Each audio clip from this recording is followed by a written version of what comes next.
there anyone up to graph like someone did Amaranth a while back? Is this Q or W first on? Oh,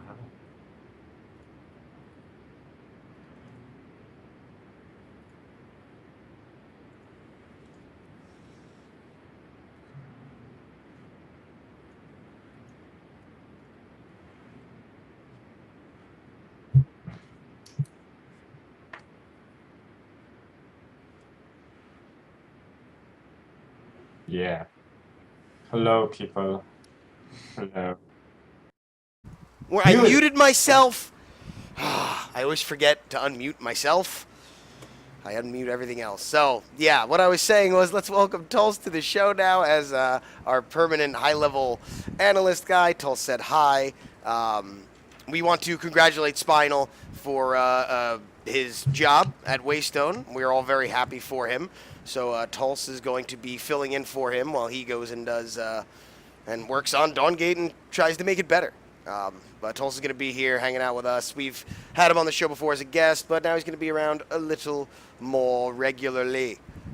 With that being said, not a whole lot of gameplay stuff going on in Dawngate this week. We don't really have a patch to talk about or anything like that, but there are still plenty of topics in the Dawngate world that I think we can address. But first and foremost, we're going to get into the Chronicles and the new Living Lore choice. yes. So, Muzzy, do you want to speak on the Chronicles that we had today? Sure. We're about to see one of my favorite shapers, and again, except now we've got this weird little glimpse into his life. I'm talking about Petrus, of course. Vex is really cool. This is the Living Lore that I actually voted for. So this is the result of a Living Lore choice, and so is the skin. You guys got to see the Courageous Hearts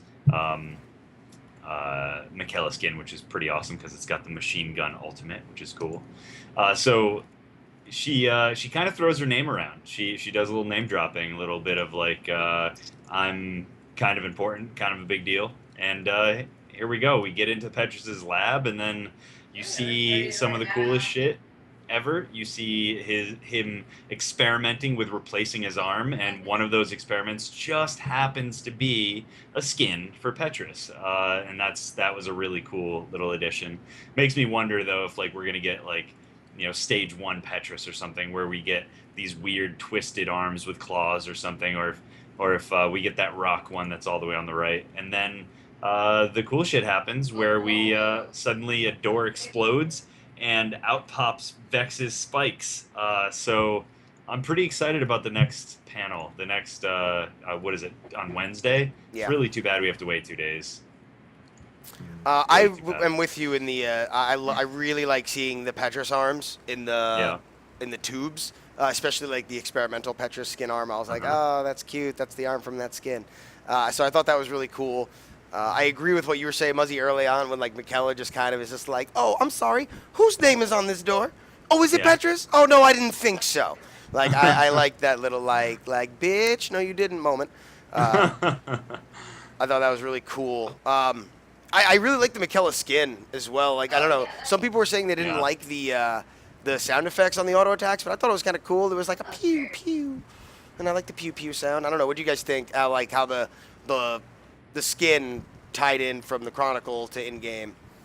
I think it's pretty awesome that she has to prepare to go do this. She wants to look official. She doesn't want to be seen as just a little girl. She wants to be seen as somebody who is who has power, who commands power. So she puts on her battle dress essentially. She walks down there and she's like she is all sorts of in charge with that outfit on. So it's pretty cool to see it in game. I think it's a really clean skin. Looks good. Yeah, it wasn't really what I was expecting the lore skin to look like, but I mean the end result looks I think pretty cool. I just thought it was kind of cool that like, oh, instead of throwing coins, she's throwing bullets. Well, I guess yeah, if you can like shape and move things, and I guess she's kind of like Gambit in that sense, where like just any small projectile she can just make completely like super deadly. So like when she's at, so cool. right? I bet she's more like Magneto. Like metal specific. Yeah. Mineral specific. So far it's been bullets and coins. Yeah. So That's bullet true. shells and coins. So wait, did she do it? Did she use a die the first time? No, that was sorry, that was Varian. Yeah, that's Yeah. very. Progress rate. Yep. So yeah, maybe more Magneto-esque. That's a good point. I don't know. I was thinking just Gambit. I don't know why, but yeah, the Magneto thing could be cool too. Either way, it is just cool to see her use different projectiles and stuff like that. As far as the next Living Lore vote went live, the new one, which was what the story arc we were getting just before this. This is Zeri and Renzo, and now Kagen, and that is live as of today, right? Like you can vote and do stuff. First impressions on the Living Lore stuff. Where are you guys leaning? What do you guys think about it? Kagen all the way. Kagen is the best. Yeah. Renzo can step aside. A lot of people love the Renzo, and I understand why. He's got this awesome personality, but the problem is, for me, he falls a little flat. He is clearly who he is because he's overcompensating for something, and I think part of that is he can't read, and I think that he's probably What?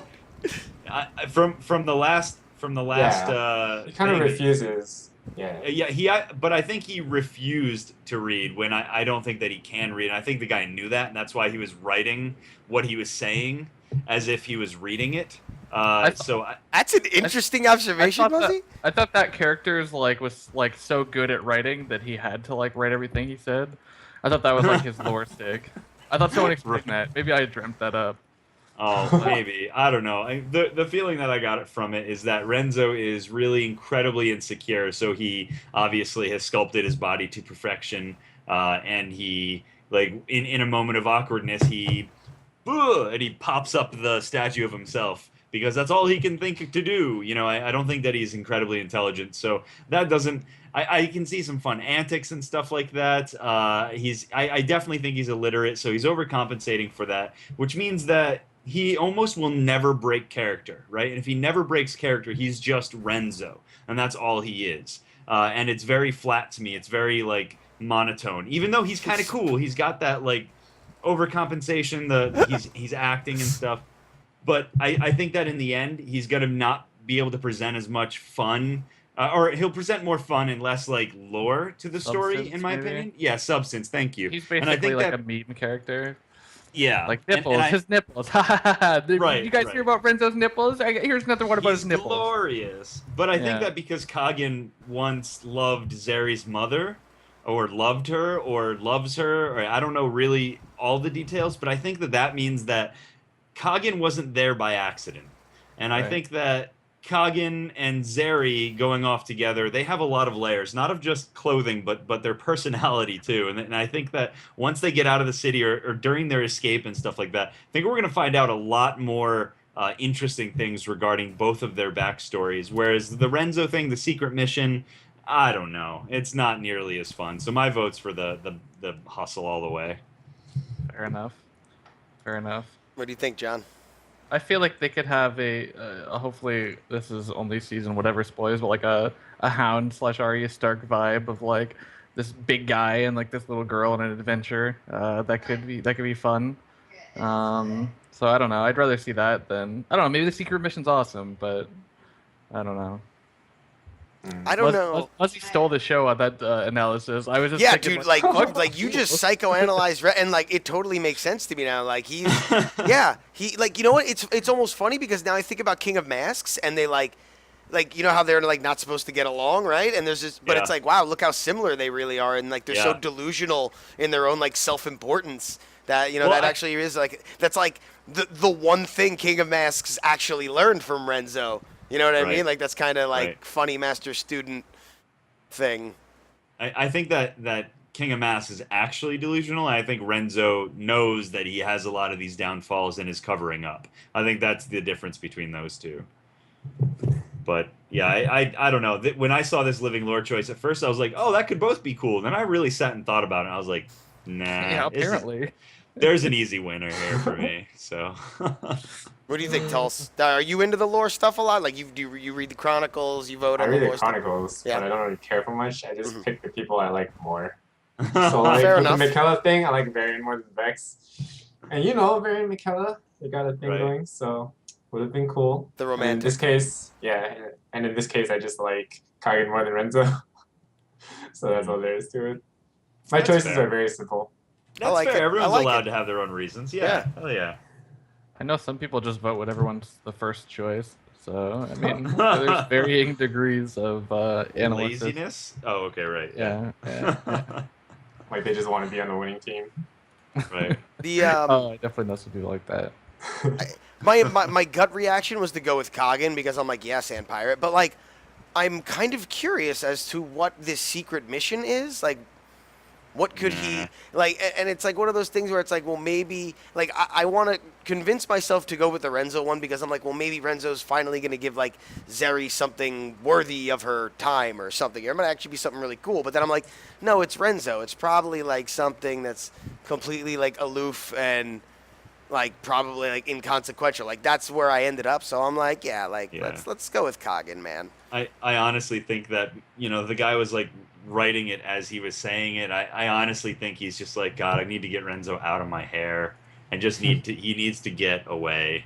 But I know that, if you really look at it, he's sending people off to talk to these people because they have bonded with a spirit. So Renzo's bonded with a spirit. I'm sure he showed that ability off already. So that's why he's like, all right, well, we got to send him, I guess, and let's call it a secret mission so he will go. So he feels important and stuff. I think they got him pegged, though.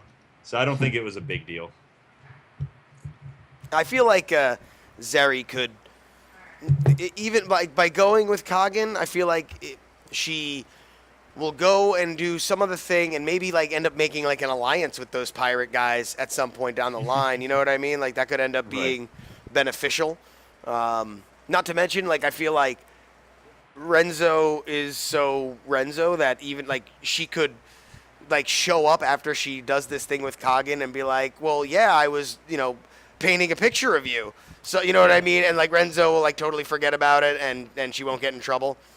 So, I do find it kind of funny that like two of the older shapers with the mustaches are like both like hanging out with the 15-year-old girl, but They're vying for her. They're vying. Although I don't think Kagan's vying for her, but I don't No. think he's there by accident.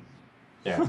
well, he's probably there like to do some like pirate stuff, See, I think he's there because he knows Zeri's mom is there, and then he found Is Zeri this like a and was confirmed thing or is this like a muzzy theory? It was in his lore. It was in Okay. his lore. So that I Yeah. mean, the fact that he loved her mom, loves or loved.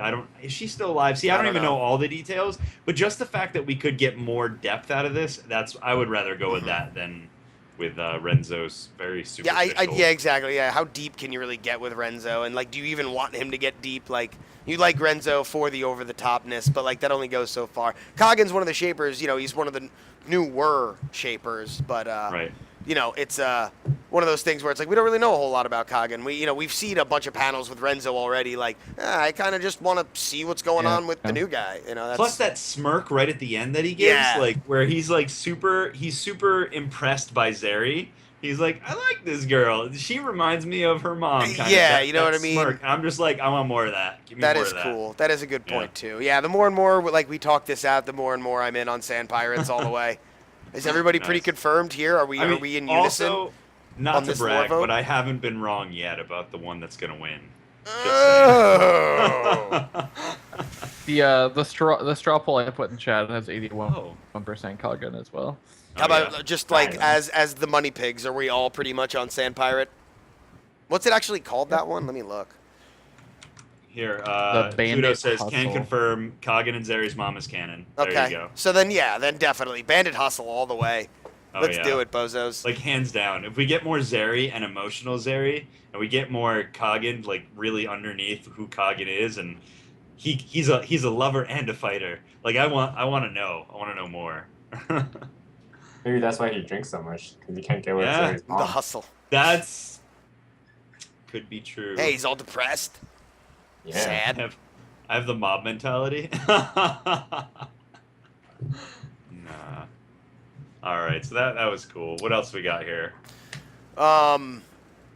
As far as lore and chronicles and whatnot, that's pretty much it for now. We'll just wait and kind of see where all this goes. How long is this vote going for? 6 days. So this is a pretty long one. Hmm. 6 days is, you Yeah. know, Yep. it's for the rest Which of the which week. I'm wondering then, what are they going to do? Because they've done kind of something in the middle of all those every single time. You know, like releasing the counter lore for the one that was Yeah. losing, kind of. You know, like or at least favoring that side. So I'd like to know what they're going to do this time because I think we talked about it and we decided that they should do more things to kind of sway the vote and make people think one way and then think another way and kind of make everybody because it's cool. I like that, but I'd like to see what they do this time. Hopefully, it's something unique. I know people are like, oh man, it's oh we lost John. John's frozen. John died. Hopefully we get him Uh, back. Rip. Rip. I mean, it is one of the things. Like I know that kind of like Waystone trying to influence the vote and whatnot. I mean, I am okay with it if they're gonna help, not necessarily influence the vote, but make the community see a side that they didn't think before. Like like you kind of just did, Muzzy, with the whole Zeri's mom thing. It's like, oh wow, well that's like way more compelling, and I'm way more interested in that. So I'm like, no, I'm definitely gonna do this. So like, if Waystone wants to approach it that way, like, all right, we know everyone's knee-jerk reaction is to think X or whatever. Well, Right. did you think about this? You know what I mean? And like maybe help sway with it. Yeah. I would like for Waystone to keep doing that and whatever they want because, Yeah. the community's still going to be the ultimate decider. And, Yeah. as much as they tried to sway for Hammer, we didn't get Hammer. So, Right, until right. I see them affect the vote in such a way that it, like, almost like taints it, I'm going to let them do what they want. Exactly. Yeah. Just a little bit more information. Kagan and Zeri's mom was 23 years ago, as stated in his lore, and Zeri's only 15, so he's not her dad. Like we know that. But what could be interesting Oh, is the like boxes went crazy now. yes, they did. But what if something like Kagan's brother, was actually the father, and so he's the uncle, What and, if- and like that would be some crazy drama right there. That is too much. It might be too much, but come on, like there are things that you can do that are like really make people go no. Yeah, it's all up to the writers too. Right. Oh boy. So, we lost John. yeah, did we permanently. lose him, like, seriously? Did his Canadan internet go out? I don't know. Probably. I think so. It was a thunderstorm, so Ah. maybe that knocked all his electricity out. I don't know. Well, either way, I'm going to try and readjust here on the fly. Which one is this? That's Tulse.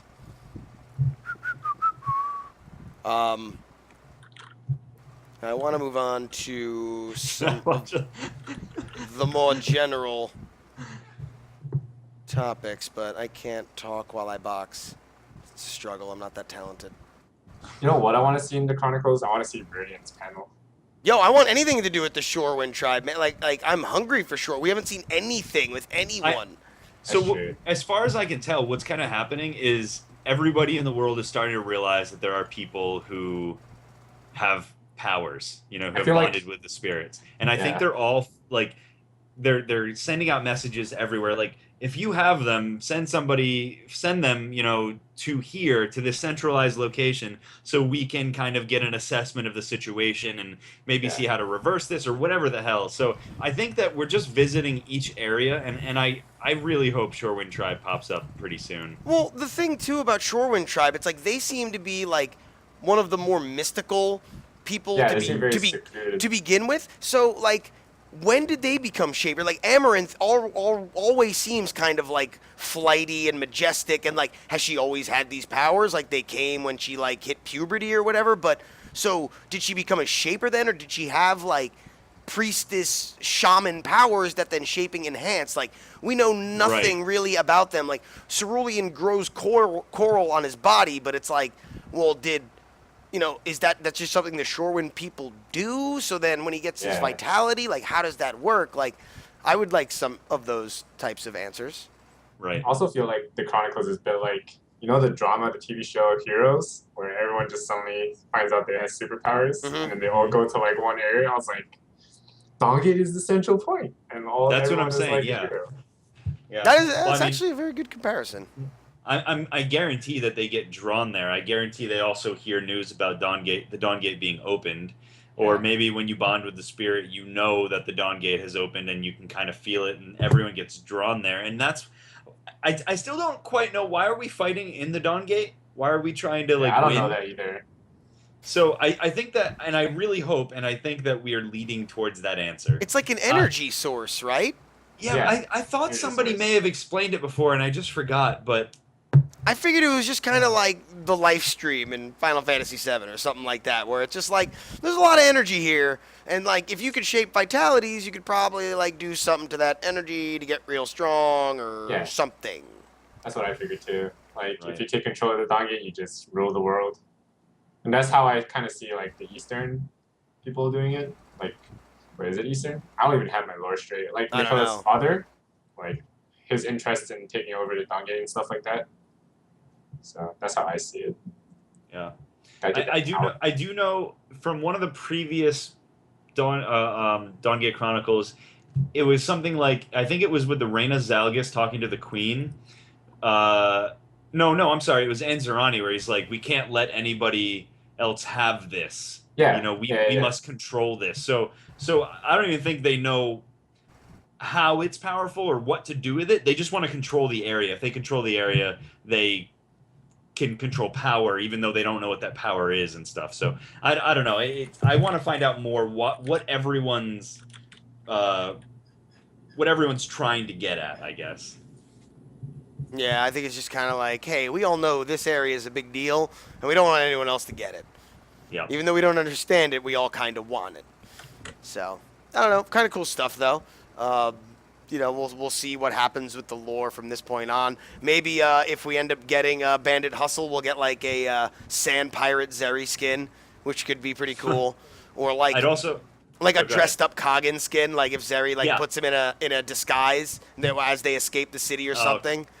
I was thinking like Kagan really wants to see his mom again, or her mom again, and like wants to get all dressed up and nice. Oh. You get like dapper Kagan. Oh, okay.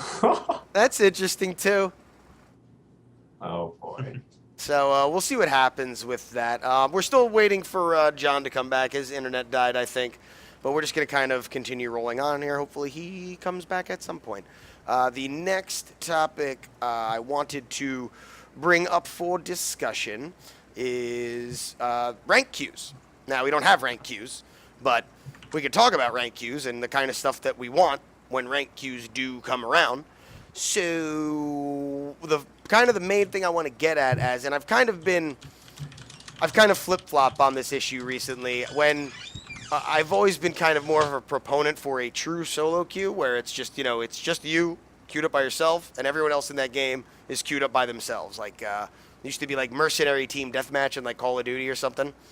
So I always liked that kind of idea, and I was always more for that idea. I never was a big duo queue advocate because I'm like, well, why do you call it solo queue if you can just duo your way up? And it always just makes balancing type issues where it's like, if this team has a duo, does the other team have a duo? Does being a duo an inherent advantage? And then people duoing with people who are super low level. Like, there's all these other problems that come up with duo queue.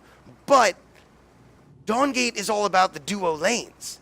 And it is hard to do the less common comps in solo queue. Like, when I want to do like a gladiator cerulean or a gladiator dibs with like predator cerulean, it's like, it's tough to get someone to just like agree to doing that in like a solo queue type environment. So you kind of see people lean towards more like safer all around picks like King of Masks, right? It's like, well, King of Masks is just good with everybody pretty much, so he'll be effective at any lane. But like, sometimes I want to play Tactician Basco, and that's not really good with some lanes, and some lanes it's really good with. And I'm like, it's tough to do that kind of stuff in a solo unless you have like your duo partner. So I've kind of and because Dawn Gate is all about the duo lanes for the most part, that's where I'm kind of like, well, maybe I need to rethink my thoughts on duo queue. Where do you guys stand on duo queue over solo queue? I'm going to just put my point out there real quick because I don't have too much to say about that. I wish solo queue didn't exist. This is a team game. Find some friends, play the game. I know you can't do that unless you solo queue and find someone fun to play with and stuff like that sometimes, but I hate I hate solo queue so much, maybe. Like, I like solo queue where if you play solo queue it trains like your core mechanics of literally the game. So that comes down to your map awareness, your last hitting, your rotations, all of that in general. And this also includes like you being able to carry the team no matter from what position. Because I feel like if I solo queue, if I do not play perfectly or near perfect, there's like very little I can do to actually win the game. Like let's say I go to lane and I die like 5 times in 5 minutes, then that's kind of my fault, right? So I can't expect to win.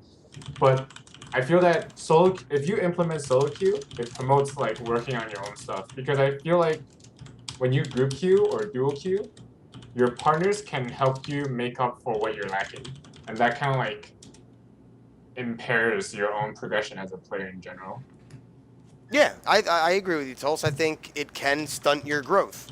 You know what I mean? Like if I duo queue with you, you know, I'll be like last pick, but I'll be like somewhat within my skill range, albeit at the lower end. But it's like, you know, it happened to me the other day when I was duo queuing with BDNA. We were just like duo queuing and like running double predator lanes, and like we got carried so hard by Yagachu. Like it was like so stupid. We did nothing. We were just a dead weight, and we just got carried all the way through. And I'm just like, man, like that game, I did not get better in that game. I did not learn anything in that game. Like that game might as well have been a 20-minute surrender for my team. Like I won because I just got like carried. And yeah, like when you're duo queued, yeah, like sometimes the partner you're with will carry you. You know, that's. I also feel queue and like you solo queue consistently, and you see like this one guy, and then like that guy, no matter how many times you see him, he always like performs super well. Like you kind of get to know that guy is actually like really really good at this game, and then you just find out about him. Like how like Words came about. I solo queued and Donner was like, "Yo, you're good." And I was like, "Yo, you're good too. You want to play duo queue?" And then we just got together. You know, It's like by playing solo queue, you kind of get to know each other more, and you get like a better gauge on their skill. Pardon? Why have solo queue ranked if you can do solo queue not ranked and find those people? Is it because they're always playing ranked or something? Well, you want the carrot, Muzzy. Ranked is better, yeah. You know, you totally want the carrot. That's true. You get that elo number, so your E ping gets bigger. Yeah, man, like that's just really it. Board. Gonna climb that ladder. And then you can AFK at the rank 1 position and never play the game again. And just say that you're rank 1 all the time. You know, it's funny because Muzzy, I agree with a lot of what you're saying. I always have way more fun, and I feel like I'm a better player when I'm playing with a full group of 5. You know what I mean? If I'm playing with 4 other people that I know who know me, all that kind of stuff, it's like I think I feel rage like, less too. I definitely do. It's just it's easier to rage at people you don't know rather than someone you do know. You know, it's like if I'm playing with Acids and he makes a bozo play and gets killed, like I'm not gonna rage at him because I know he's a great player and like way better than me.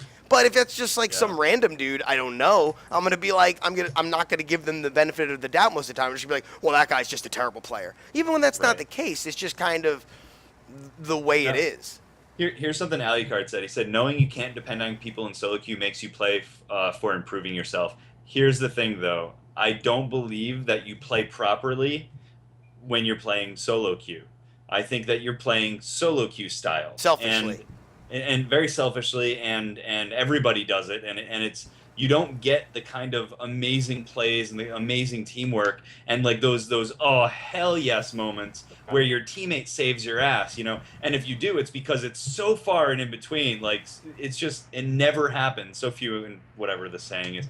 But I don't think that playing solo queue makes you play better. I have been doing it a lot. I just don't believe that. I take some things away from it, but I think that when you play with other people and you get like the timing and the setup and the strategy of like I use my drain. Okay, cool, I won't use my drain. Or like I'm gonna drain this person when I come in. Okay, I won't use my drain until after it's out. And you get this real amazing cohesion going on. That's the kind of stuff that I think makes you play better, because playing by yourself just makes you play selfishly. You get better at solo queue style. You don't get better at.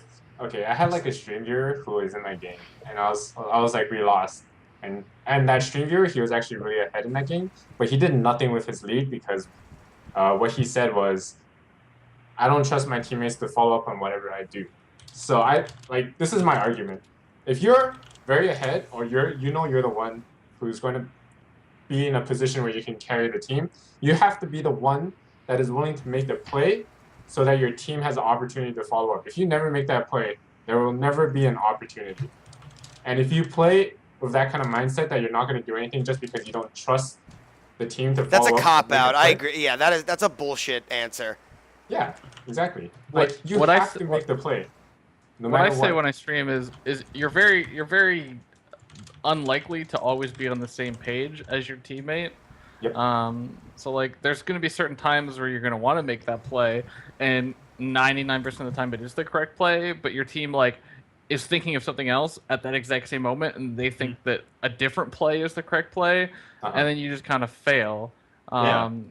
But But that's not your luckily, fault, right? and if you Right, make that but you're not play, getting any better. You are getting better well, if you're making the right play, though. Right, there's but aspects of there have been skill. times where I've been like, I'm not gonna go get Parasite. I'm gonna go push this binding because getting Parasite with everybody up right now is bad. And so I run down, and my team's like my carry decides to start Parasite alone, That's not your and fault then.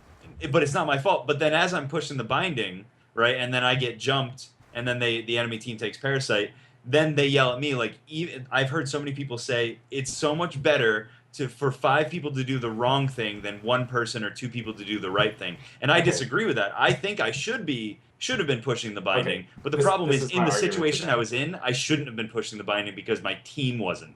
Okay, So first off, I just agree. sucks. I agree with you that your whole team should have been pushing the binding if everyone was up. Even like if you have like a huge advantage, I would still agree to just pushing the binding, right? Mhm. But the situation is that you got caught. And even if they were doing the parasite, in the best case scenario, you would have seen the enemy team go for you and you would have not gotten caught, and the other 4 members on your team would have miraculously got the parasite without you. That would have been the best case scenario. In a best case scenario, right, with no communication. Best case scenario with no yeah, exactly. So my problem with that scenario is that because you got caught, it's kind of your own fault.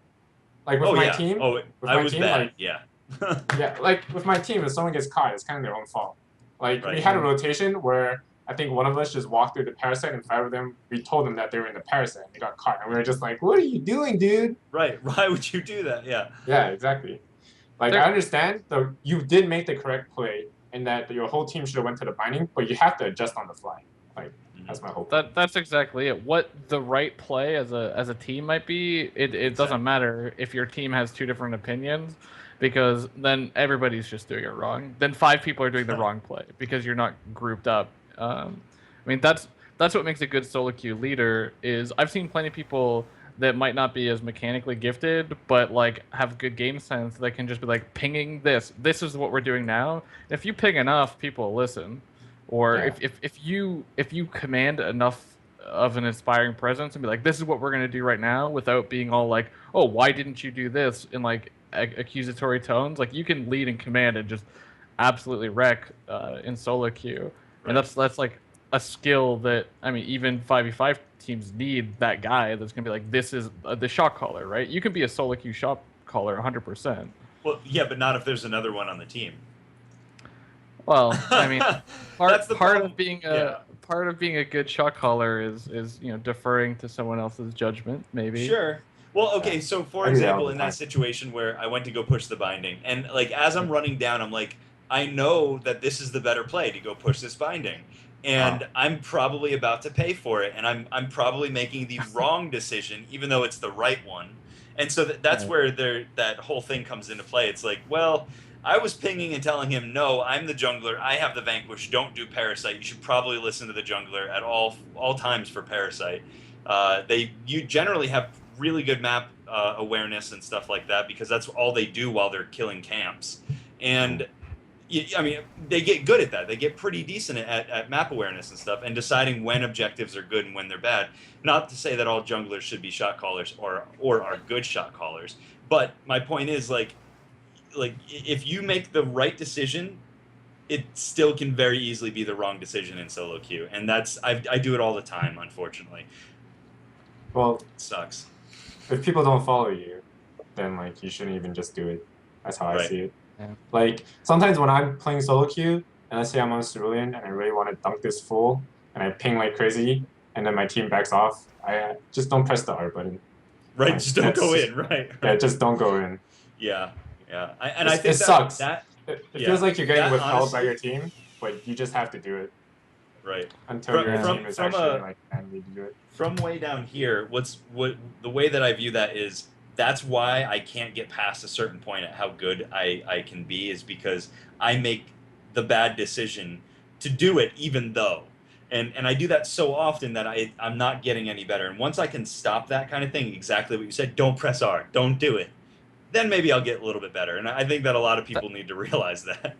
Yeah. Well, I mean, That's that important. happens to me all the time. I'm like back, back, back, V, like V left click, V left click, V left click. You cannot issue any more pings. And then, like, those 3 guys get wiped. If you go there, then the 4 of you get wiped. I mean, it's Right. different every time. There's going to be times where if Yeah. you went there, you could have turned it. I mean, that's the Yeah. dynamic nature of MOBA. That's That's true. Like, if anybody It tells also you, happens. that's not, you, there's no 100% like, this is the best thing to do. I mean, it's See, solo queue. the thing that I do like about solo queue, and it kind of speaks to Tulsa's point, is that it's like there are times when I need to. Like, one of my problems in these kinds of games is I'm not selfish. Like, I don't want to be the one like trying to carry the game. Usually, I want to be supporting the people, and by playing tanks and bruisers, initiators, blah blah blah. So.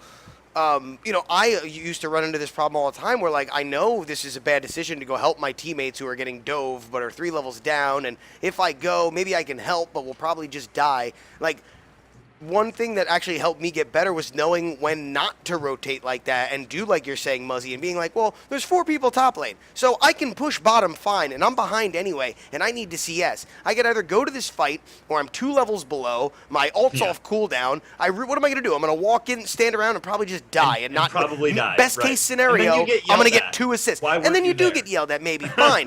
But you need to be confident enough in your decision making that you're like, no, I know if I went, we would have died. Like, and you're like, listen, my ult's on cool, whatever. Let them think what they want to do. Bottom line is, you just got 2 levels, took down half of the binding, and got 300 extra Right. Vim instead of waiting for a respawn timer to go off. yeah. And that's the kind of thing where solo queue helped me identify those kinds of weaknesses in my game where I'm like, no, this is solo queue. This isn't me I can playing with my respect friends. Like, if I want to win this game, I have to be selfish. Like, my buddies always would yell Yeah. at me when I played League of Legends. They're like, how come you never tax lanes? You're like, that gank was terrible. That guy screwed your gank. Tax his lane. Get ahead. And I'm like, no, man, I don't want to deal with it because, like, it's going to screw this guy's whole thing up. He's going to be mad at me. And, like, it was just, like, a whole thing I didn't want to deal with. And then I'm just like, started taxing lanes and winning games. And I'm just like, okay, well, sometimes you just have to be selfish. I mean, it's called solo queue for a reason. Right.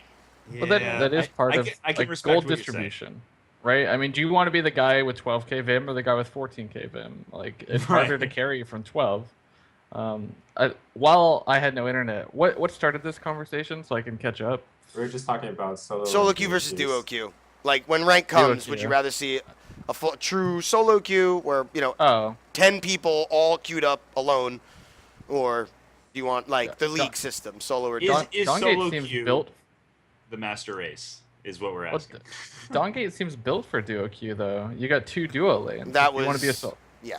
Someone already Well, said that. Okay. Yeah, Well, I that's. guess I mean, that's that was the my most- kind of opening topic, because I've always been much more for a true solo queue without duo. But now I'm like, but Dawngate's like meant for duo queue, man, with the duo lanes, and like that's how you're gonna find some really fun lane combinations when this, when we get the draft and when we get that mode. Like, you get the people who go in and duo something that looks ridiculous, and you're like, oh, but these guys are really well together.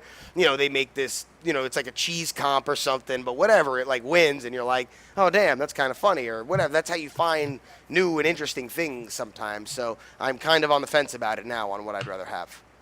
Yeah. I mean, the duo queue seems to mimic the 5v5 environment the most.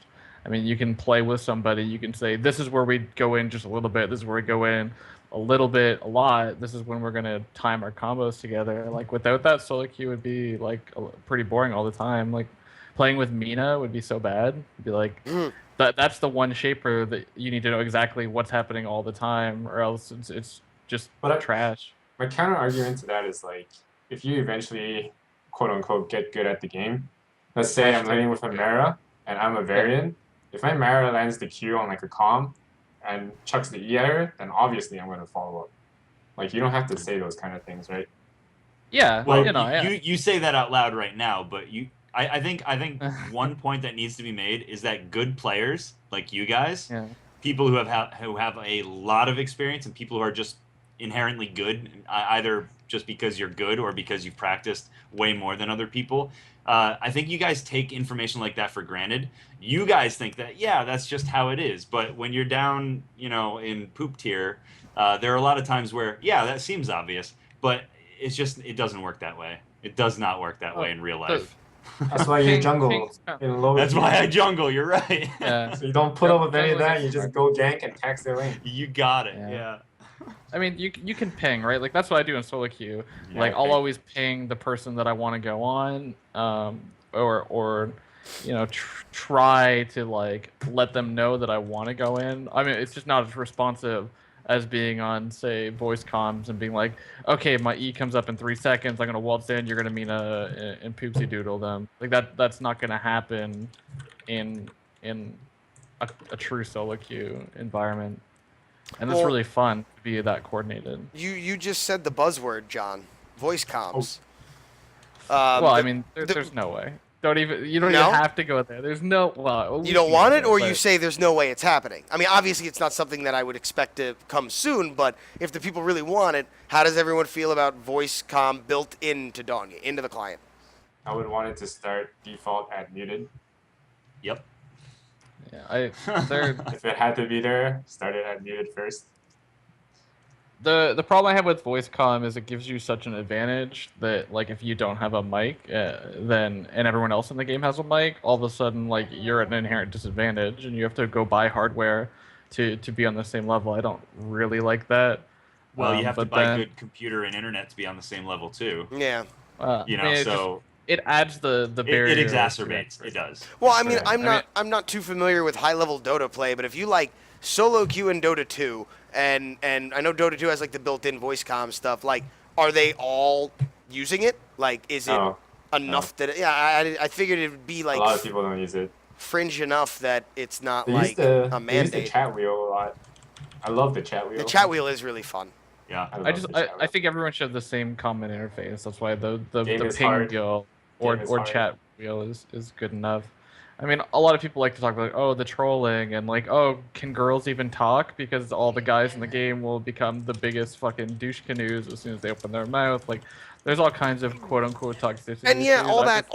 all that crap. You know what though? Like, I don't like making rules and and setting up like my world based off like the worst people. You know what I mean? I don't want to use them as the baseline for the Right. things that I will or will not do. I think you always have to be cognizant of abuse cases, John. Like, I think that's a good point. But Yeah. like, I'm not gonna set my rules and like build my house upon all the crap that's out there. You know what I mean? Right. When the potential for Yeah. it's good. Waystone's done the same thing too, right? Sakari has the potential to wall your teammates. It's happened to me. Haha, I walled in the MOBA champion.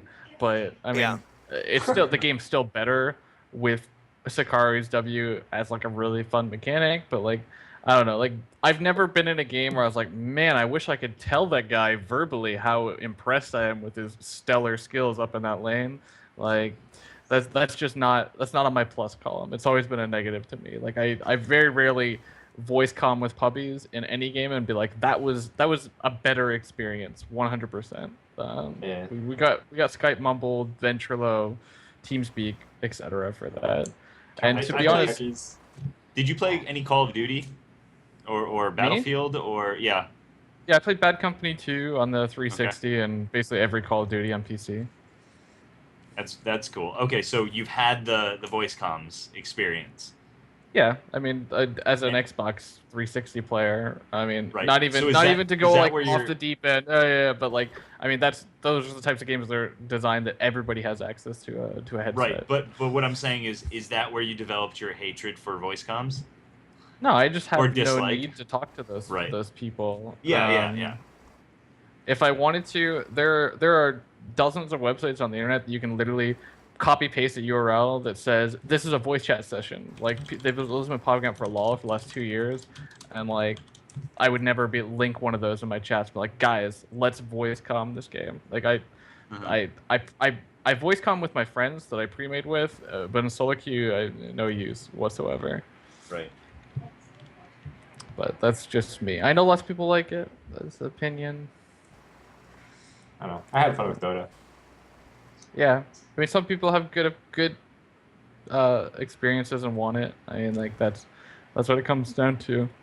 I think Manawin made a good point when he said, I think it was Manawin at least. He said that report and ban, reporting features and stuff like that are insanely difficult to try to manage if it's all voice comms and not typing. There's no proof. You can't do Yeah.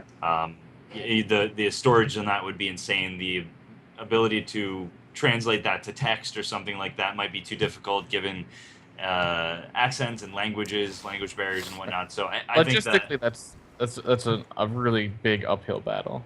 Like, it I is, also yeah. think, but I think like if replays are enabled, that would be pretty good. Because like if you can review replays and stuff, and that has like the chat and the voice comms and the actual thing that they do, then it's really easy to review. It's like Yes. the CS:GO review, the Overwatch, where you literally take the point of view of the accused hacker, and then you see what they do. And if you're like really high at level, you kind of notice if they're using aim assistant or like like vision assistances. Right. So that might be a good way. But of course, like That's Waste true. doesn't have like that kind of replay Yeah. system involved yet. So yeah. Yeah. Yeah.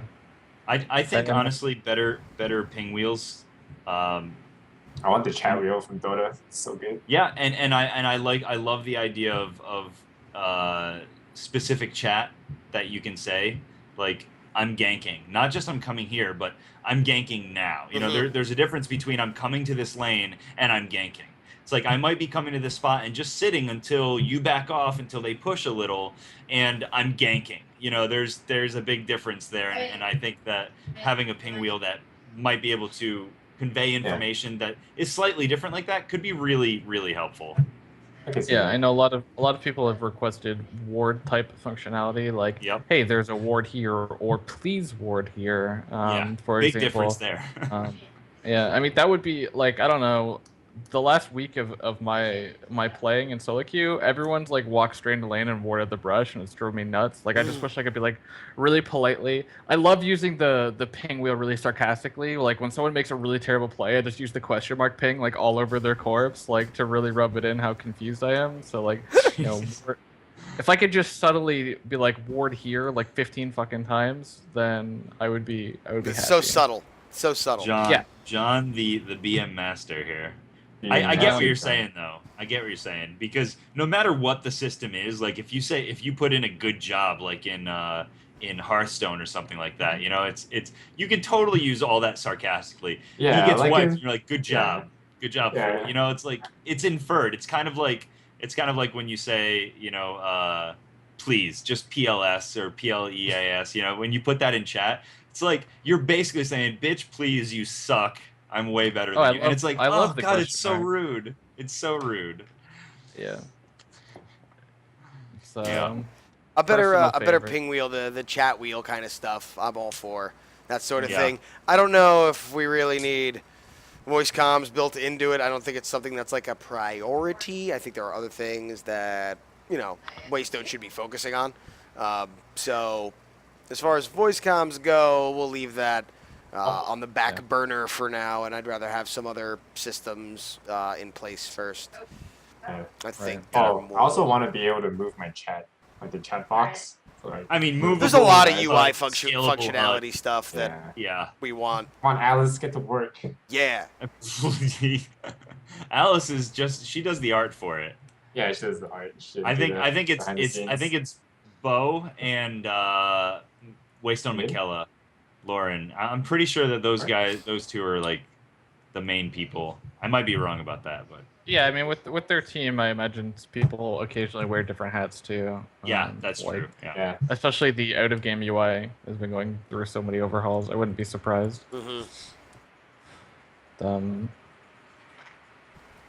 What Very else? nice.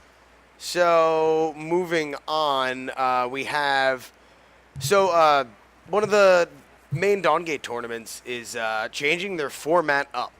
I think we have a link for it. The DGSL is starting up again soon, and they're changing the way they do things this time around. I'm not super familiar with it because I have not been playing in these tournaments, but luckily enough, Tulse has. So why don't you just kind of walk people through the way it was and what it's kind of becoming and like the big differences. So what the tournament used to be like is like they would want to make it a 2-day kind of tournament for both Saturday and Sunday.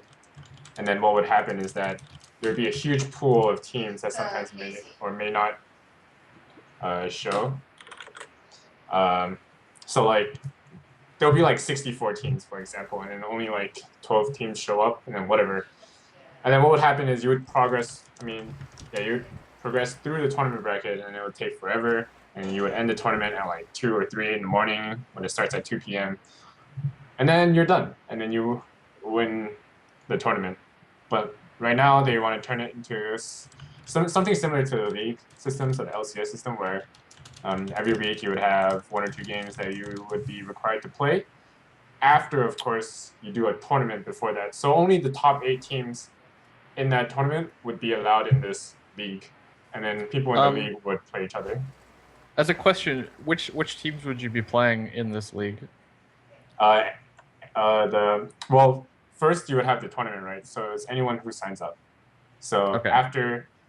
so that's what they call the open qualifier, and then people are seeded, of course, and then people who don't have history don't get seeded. They get like put in randomly, and then after that, the top 8 people get put into the regular season, and the top 8 people just play against each other consecutively.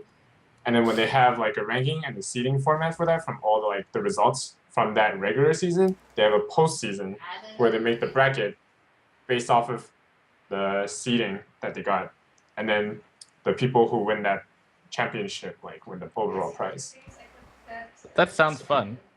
Sounds fun, but also do you mind if tedious. Do I mind if I ask you the hard hitting question? Yes. If this is a 7-week season, how many Dongate teams have actually survived 7 straight weeks while still? That's being exactly a team? my point of it. Like, you're not gonna get 8 people. 8 teams. 8 teams. You're gonna get like 3. Or like a couple for a few weeks, and then they'll they disappear. Yeah. Like that's where I love the LCS. I watch it 4 days a week, and then when it's not on, I get sad. And then if there was a Dongate LCS, I'd watch that 4 days a week. It just seems logistically impossible to get you guys to stick around. Yeah. Not you guys, but just competitive players in general to lock themselves in and say, I'm gonna play this game for 2 straight months at a professional level, but you're not getting paid that much money and you can't wander off. I can definitely see 3 or 4 or 5 teams maybe, but that's eight teams would be that'd be a stretch for me. I feel like that's 40 plus active players, and I don't know if there's 40 good players in this game. Yeah, and you have to incentivize the whole entire tournament. Like the LCS works because they get paid for every split. Yeah. I remember Nintendo said he got 13 grand every split, and that's if it was me, I'm an accounting graduate, so if I have that much money, it kind of makes me want to do this. But if I'm not getting any money at all and I'm doing this kind of stuff, I wouldn't want to do this. If you're going to make this end tournament at the end, I might as well just want to play in that and not even want to play in this. There's no reason for me to even play in this. The maturity of our scene, it seems obviously they want to do weekly events, but and that sounds cool. I'm just wondering if not designing it with the idea in mind that the teams that participate this week might not exist next week might be a smarter way of going about it. Just because if the season goes 4 weeks in and there's only 2 teams left, what do you do? Yeah, exactly. You might as well just make one tournament that everyone can go to. So the previous tournament, but make it so that the bracket itself does not take forever to do. So no double elimination, best of 3, best of 5. Just make it best of 1s. Yeah, we even did that with Battle in the bot lane. We got rid of the best of 5 format. After the first couple weeks, we're just we don't need 5 games. Don't need it. Yeah. We're not at that point yet. That's the kind of stuff that will help streamline it. Yeah, exactly. Because this is how I define professional gamer. You get paid for what you do. That's how you be professional. So everyone who was in season 1 of League of Legends, they're not even professional. They don't have a salary. Yeah, they're amateurs. They just play for the tournament winnings. That's all there is to it. That's similar in sports, because in sports, they're professional once they get a decent salary, but they're amateurs when they just do kind of casual tournaments and just win for it. Well, yeah, it's like if you're trying to come up in something like UFC. You know, Yeah, you're a exactly. fighter, but you're an amateur fighter until you get a contract with somebody that pays you to do this on a regular basis. And even people who, just compete in tournaments and stuff like that, like you're still an amateur. You're not professional you're not technically unless you're earning a salary. Winning tournaments, that's more like being a freelance than anything else. You know what I mean? Exactly. That's not. Yeah. Yeah, I mean, because- nobody's saying that Tulsa's like an amateur hour like noob, but I mean, like, I guess, I don't know.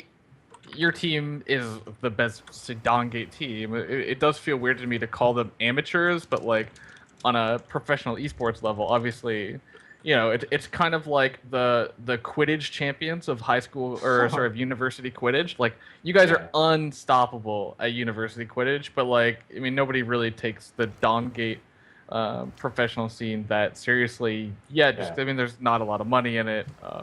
The game's relatively small. I do find it is hard to quantify or qualify, I guess. But I also understand their point of view because like they want Yeah. content related to their tournaments, so they would want this kind of Definitely. format. But My there's free advice just to them no preference. was you have to like think smaller, not smaller scale so much as just smaller duration. Like, focus on like bi-weekly or weekly like events, and then like the next one. I mean, maybe I'm completely wrong. Maybe there's 8 teams that are gonna play every week, and I just look like a big hater or douche. But like, it just seems a little more but I also feel not like reliable, but let's say that like you do that, you focus on the short term and you do one big tournament that includes everyone.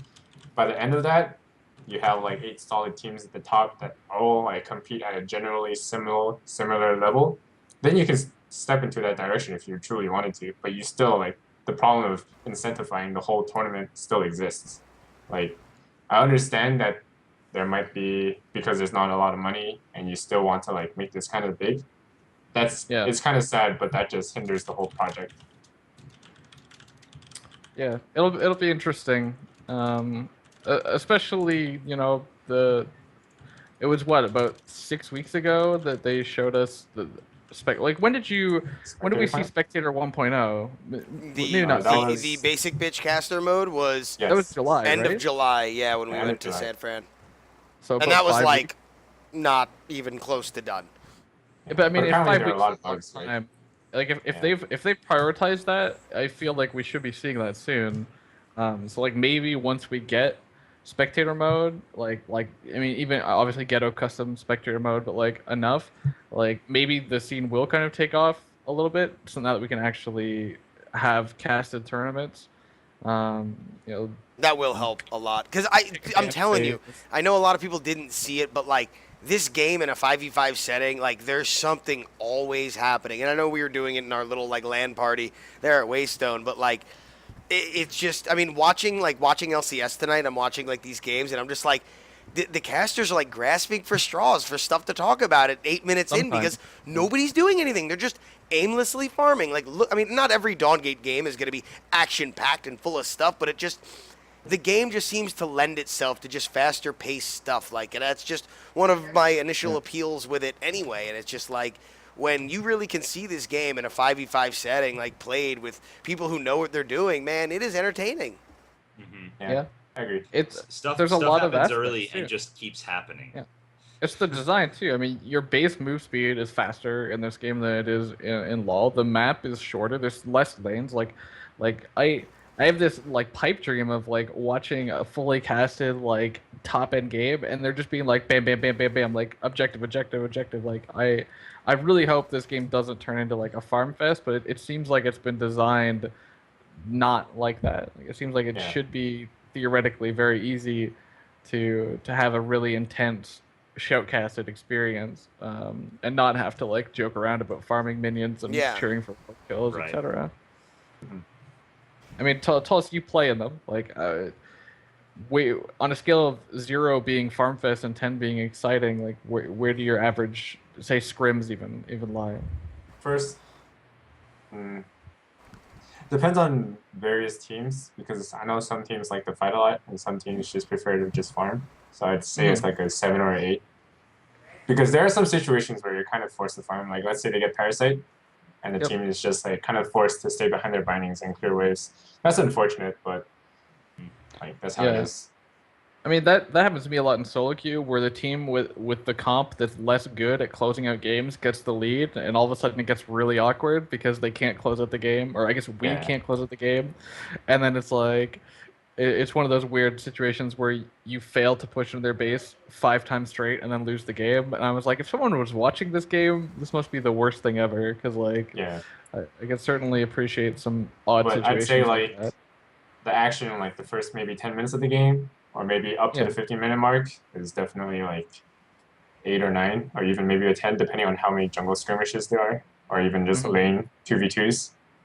Because I know 50 and I we play the lane pretty aggro, especially if we Yeah. know we can kill. We'll always go ham. So like I mean, I watched your guys scrim. Not last. I guess 2 nights ago. that One was of a you. tournament. Oh, was it a tournament? Oh, I thought it was a scrim. I don't even know. But I was watching you guys play SG, and like I was like, there's like so much going on at all times, and I'm just like, man, I love watching this game with like good teams in 5v5 situation. Like it is so different from the solo queue experience, and obviously, but it's just like I can't wait to get my hands on caster mode, man. Yeah. Oh, that's a waste of The comps are just more fun in the 5v5s. Like, you guys do different things. Like, Scrag did, like, the jungle Desi, but he built power. And I was just like, look at fucking Scrag just melt everybody. Like, it was blowing my mind. And I was like, just got me really hype. And I was just like, I want this game to have caster mode. So, waste don't please. yeah, please. Well, I mean, drop everything. For spectators like me, like I need that format to watch it. Like I would never, like if there was an in-game spectator that anyone could watch, I would never watch a tournament game like that. Like I want I wouldn't watch the Twitch TV on my big screen TV, like all the hype, the popcorn. Like that's how I get my. It's a sport. It's a sporting experience, like a sport viewership style experience, and without it, like. What if when you got into the client, there were lists of things that games that you could spectate. You go to spectate a game, and there are like 2 slots for different audio that you could listen to, where you could have anybody jump in and sign up to do the casting. Like Twerp just gets in, cast 5 games. He just. I did have a small pipe dream of leaving a stream running 24/7 that like it would just create a custom game and teams could join, but like I wasn't sure how well it would catch on, but like it would just constantly stream Donkey games and people could join and play custom. It would always be there, but without being able to actually spectate people like that highly successful Faker live stream in LoL right now, like it doesn't seem like it's gonna be very feasible. It seems like spectator will be for casting only, and that's it. Yeah, it's not gonna be a spectator mode. It's literally gonna be a 6 slot for 2 people. So that's the thing. I was trying to think of how I could incorporate that into like a bot that would basically like live stream custom games, but I couldn't see people actually wanting that, so I basically neutered that idea. Yeah, I also feel like you might get trolled. You get like these 10 trolls that sit in there and they don't move. Oh, definitely. They just sit in base. And then your stream like does nothing and you're just like, okay, well this is great. Yeah. I mean that's why I League of Legends right click spectator, I mean it'd be nice to get in this game. I mean obviously just right now when I wait for my friends to finish a game, I just watch them fail so hard and it's like hilarious even though there's 3 minutes delay, so I hope that's still on the radar for But I also like it because I remember in season 2 I used to do that to Skara just to learn like specific matchups, and like I would just watch the first like lane phase and then just close it just to learn how he approaches the matchups.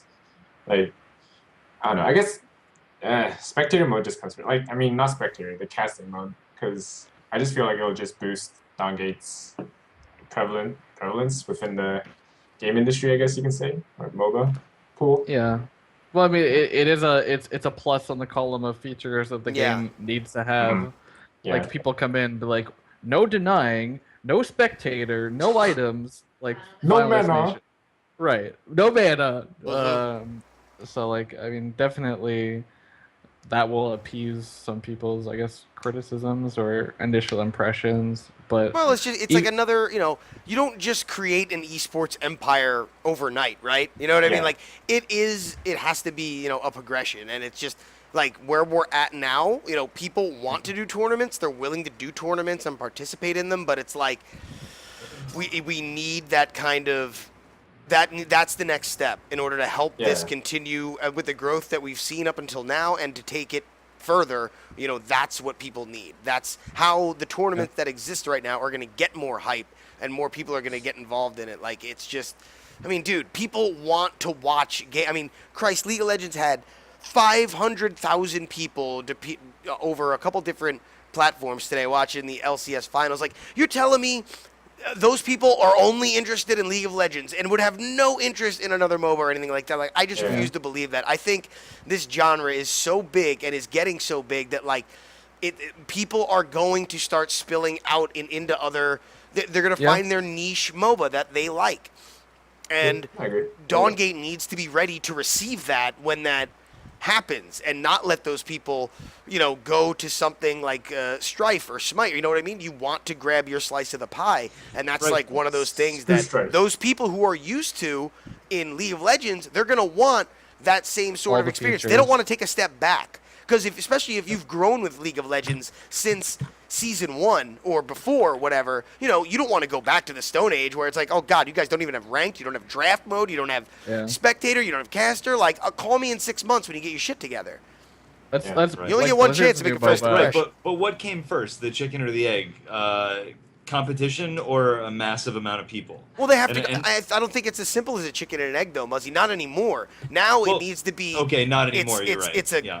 like League. It's so hard to compare anything to League because they're Yeah, really they're so they're an established. anomaly. They're really a phenomenon. They're a force of nature. They're the WoW of MOBAs. No one's ever Yeah. going to unseat League of Legends. But the bottom line is, League of Legends has such a giant audience that I just refuse to believe those people are only going to play one MOBA for their entire life. I just Right. refuse to believe that. Right. I mean, look at It's- WoW. There are still some people playing WoW, obviously, and had a really A big lot. resurgence.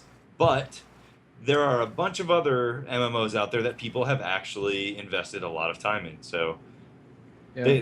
they've been successful in their own way. Honestly, like the game is right now big enough that I can always log in and play with like a 3-minute queue and have a decent time. Like, so like that's always nice. Like, it would be really shitty if the average player couldn't log in and play. Like I feel like the gameplay is polished enough now at this point where like the average guy can have a good time. I think they need to focus on the spectrums, like we've been talking about. The top end needs to get the spectator mode. The bottom end, like the tutorial is a good start, but like one thing I think Heroes of the Storm does really well is after the game, like you get the prettiest looking little level up progress bar, and like I don't even know what it does because I've only played like 20 games of Heroes of the Storm, but like it looks so good.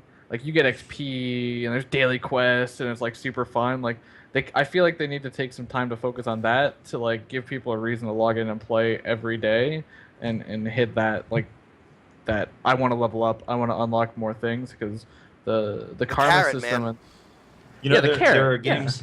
Dangle there are that games carrot in front of like, my face. I mean, dude, like just from like playing Final Fantasy 14 a lot lately, like I walk into a new area and I just see quests everywhere, and like I like go into like I don't know, I can't think of a Yeah. good way to describe it, but I just completely geek out and I'm like, I want all of these things. I don't care if they give me generic pieces of armor. I have to finish them. I have to finish the quest. Something like daily quests and things like that. I think is a Well, good, also- something other than just first win of the day, which is kind of like the most basic thing you could do.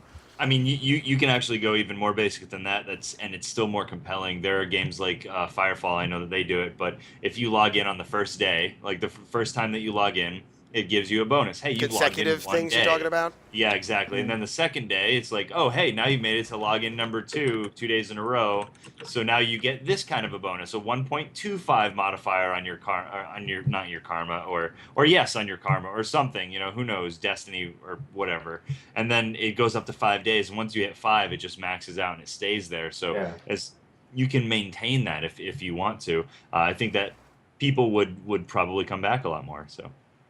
I mean, I'm telling you straight up that I've played just as many bot games as I've played real games in the last week because there's been situations of time where I'm like, I got 20 minutes, I want to play, and there's a carrot there now. I get Destiny. It's 20-ish Destiny, and like I actually have fun doing it. If there was more carrots there, I'd be like, oh shit, delay dinner half an hour. I want to play a full game. Like, that the carrot is real. Like daily quests have been like in WoW for so long, and Blizzard stole it for not stole it, but ported it over to all their other games. And like, It's I brilliant. want a daily quest. Yeah. It's like, it's a freemium type thing too. Like a lot of free to play games. Log in, do this today, and if you don't get it, okay, you got less points. Like shit happens. Well, I mean, but was Waystone like, already has like a baseline for that sort of thing there. With the Blazing Waystone Ward, with the Gamescom Yep, wards. You know what I definitely. mean? They do. It seems like they're dipping their toe in that kind of water, and it doesn't necessarily need to be skins or this sort of thing or that sort of thing where it's like this big. But like, I mean, I don't even know what it could be, but I mean, I guess the onus would be on them. But there's got to be other things that you get or do, and I know they all would require more people and whatnot. But I don't know if it's like an extra little lore piece for your favorite shaper. If you log in 5 days in a row, every day it's a little one section of the story. I don't know. I'm literally top of my head. Just started. Me and a few friends started playing Diablo 3 again because they just unlocked seasons on Friday, and like we're like collecting achievement points that we've gotten over and over. We've got it on regular. We're playing a hardcore CISO character, and it's like, oh, we're 10% towards our Skeleton King achievement. Fuck yeah, let's go do another Skeleton King run. And as I'm doing it, I'm like, what the? Okay, yep. Like, why am I happy to do this again? But like, let's say there's a level up your Mikella. Your Mikella's level 5. You've played X amount of games, you've won the X amount of games, your It's like next Smite. Mikella skin is half off. Like, boom. That would be cool. Oh, if I could play another 25 Mikella games, I might get 50% off my next skin. Like, I might Right. have this and that, and I don't Well, know. what if it currency. were more like, today you log in and it's like a special, win a game, and it might rotate for different groups of people, so not everybody is on the same thing. But win a game, Yeah. win one game with a carry, somebody from the carry role. Win one game with somebody from the tank role. And so when you do that, obviously you get some sort of a bonus. Like, okay, now you get like 100 Destiny off of purchasing a tank shaper or something like that. I feel like they could do so many really interesting things to keep people involved and wanting, Yeah. like you said, the carrot is strong. Put them everywhere, so man. many Like carrots. literally, if you Yeah. spend Something X like- amount of time reading lore pieces, you get something. Like, just give people a reason to like.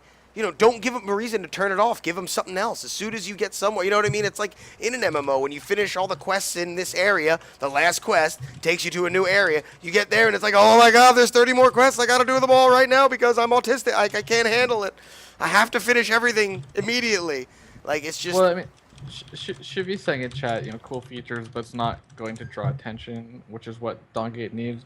I can appreciate that, but I feel like Dawngate's gameplay is already so much better than every other MOBA that feel like yeah. it's the edges that they need to focus on. Like, it's the new players and the top players because people want to watch the top players. Like, those average guys that log in and just love the game, like I don't know what to do to satiate their thirst anymore other than crafting Yeah. currency. Like, that's the thing, John, we talked about retention it. is just as important because half of the people, and that's a totally bogus statement, a lot of the people that come into the game are going to come in via word of mouth. And if you're not here anymore, you don't do that. You don't suggest people to come and play. So retention is often more times more important than trying to get more people, because retention leads to more people in almost everything that you're talking about. So I think that things like this, Shivy, are really important because they will keep people playing and keep people here and give people a good feeling, and people with good feelings about something will share those feelings with other people and bring in more people. And it's a very organic process in that way because they're not doing, ads out the wazoo, whatever the word I would use there. I think it's important. Retention is important. Yeah. Yeah, I agree. Retention is just as important as getting new players. Because, like, if you get 1,000 players and, like, 900 of them leave, that's, like, useless. Yeah. Mm-hmm. I mean, the Dawn Scout ticker database thing grows every day, but I have no way of telling how many of them are still here. I mean, that's a waste of number or whatever. But I agree with Yaga The- too. Like, crafting currency, if, like, that actually meant something, that would be amazing. Well, that's the thing. Like, what about the people that, like us, who have played so many games? Like, none of us are really gonna have to want for Destiny after too long. Like another like month or two of playing. Like, are any of us really gonna be using Destiny for anything? You know what I mean? Like, that's we'll, true. we'll just stockpile for the next shaper, get them, and then make more than that in the meantime. So, more spirit stones, more sparks, more abilities customized there, in addition to those carrots being there in other aspects and in other ways. Or if you That's can use crafting currency to buy titles in game. titles, stuff Yeah. like that. Like, oh my I god, think you dude, I should lose earn my titles. mind for that. Like Yeah. Dunkmaster. Like, are you kidding me? I think you should be able to earn the title, but then you have to pay crafting currency to actually forge the title itself. Something like that. Yeah, That'd be yeah. awesome. You can earn the title, but it'll be on a blank slate. And then you Exactly. can use crafting currency to like make it awesome. Exactly, Spice it and up. attach. Yeah, something like that. That'd be cool. I like that. I wonder how it would look in game though.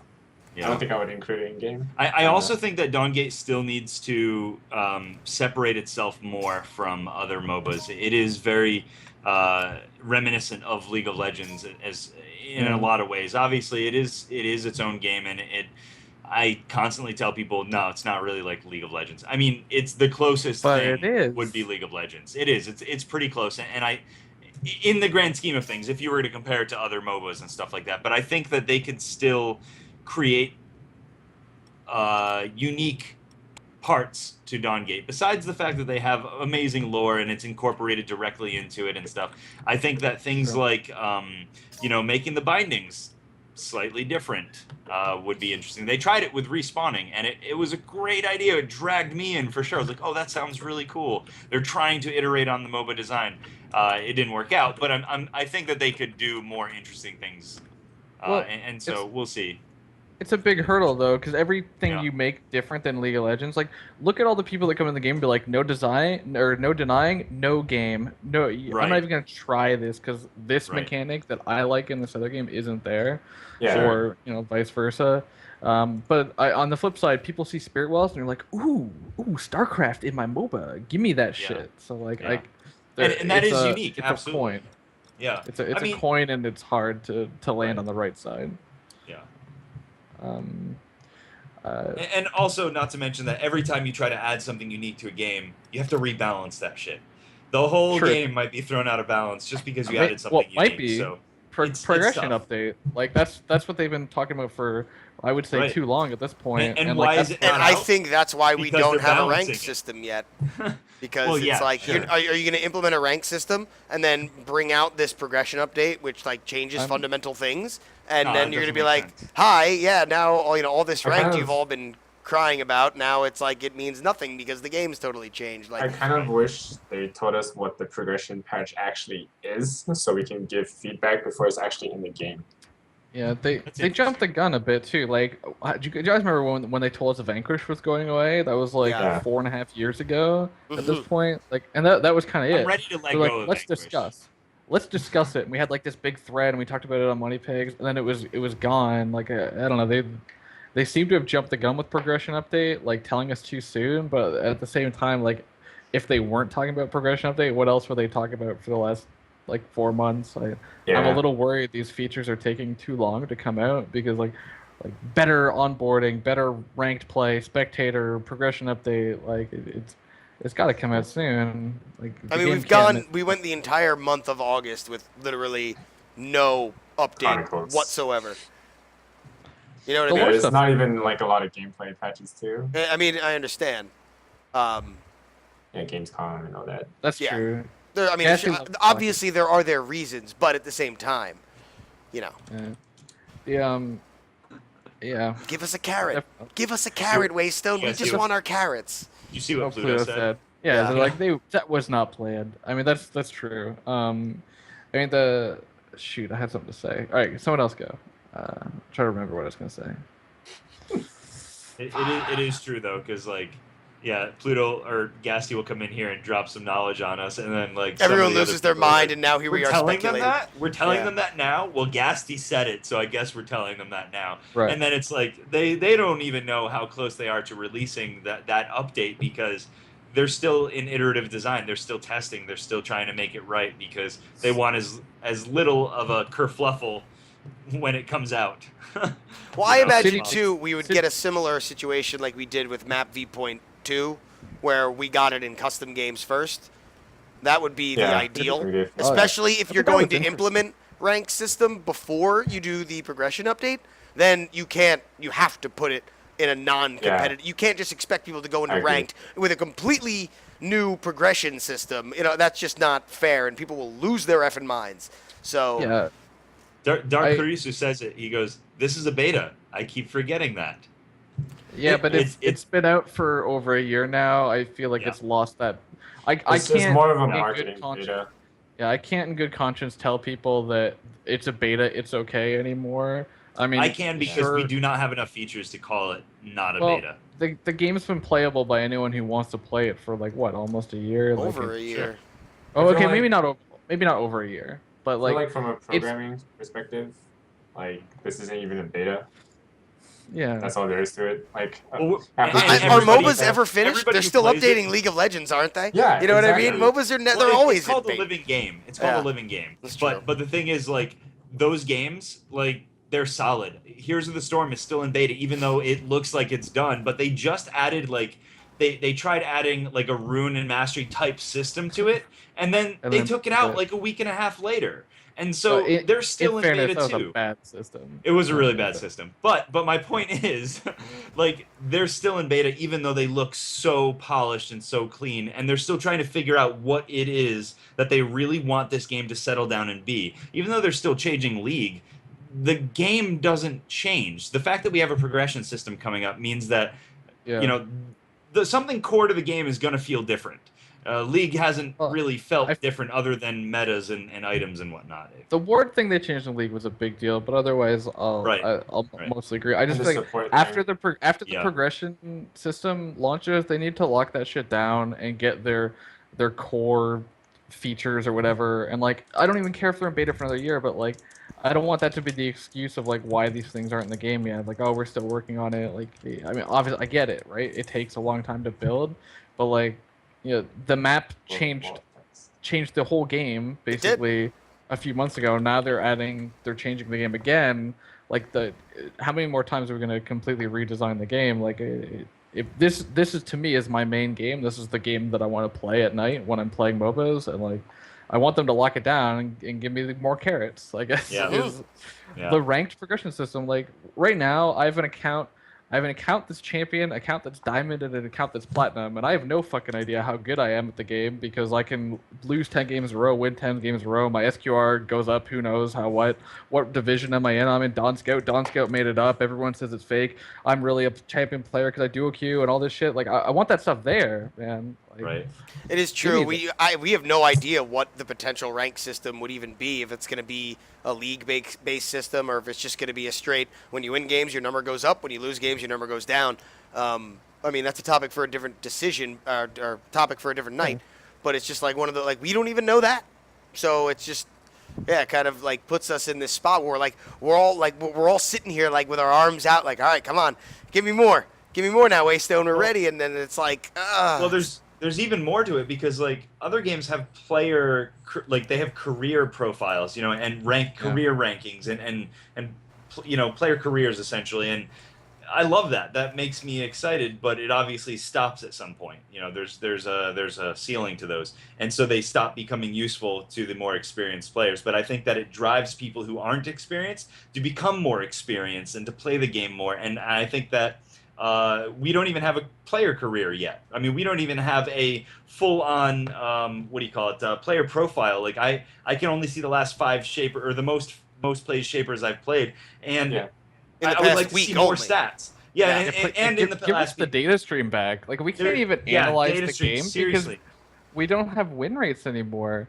Like, who's the OP shaper? Oh, I say that this guy's OP. All right, people follow It's all my channel, perspective so now, now he's OP. Yeah. But like, he actually sucks for most people. Like, or vice versa. This person's underpowered.